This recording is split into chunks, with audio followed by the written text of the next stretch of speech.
کہتے ہیں جب حکیم لقمان پڑھ کر فارغ ہو چکے تو استاد نے کہا، لقمان ایک بکرا ذبح کرو اور اس میں سے جو سب سے اچھی چیز سمجھو ہمارے لیے پکا لاؤ۔ لقمان نے بکرا حلال کر کے اس کے دل اور زبان کو خوب اچھے سے مصالحوں کے ساتھ بھون بھون کر استاد کے سامنے رکھ دیا۔ استاد نے کھایا تو تعریف کر کے کہا کہ لقمان آج تم آدھے پاس ہو گئے۔ دوسرے دن استاد نے فرمایا، آج پھر ایک بکرا ذبح کرو اور اس میں سے جو سب سے بری چیز پاؤ وہ ہمارے لیے تیار کر لاؤ۔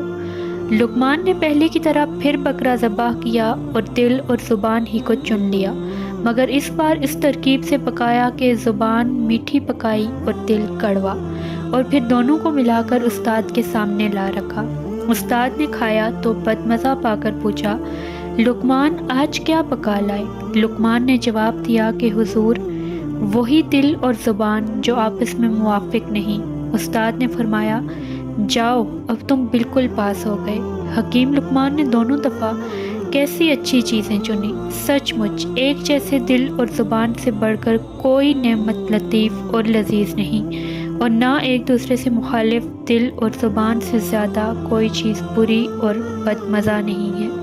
جس آدمی کا دل اور زبان نیک ہو دنیا بھی اس کی عزت کرتی ہے، خدا بھی خوش ہوتا ہے، اور جس کی زبان دل سے موافق نہ ہو دنیا بھی اسے اچھا نہیں سمجھتی، خدا بھی ناخوش ہو جاتا ہے، بلکہ وہ خود بھی خوش نہیں رہتا۔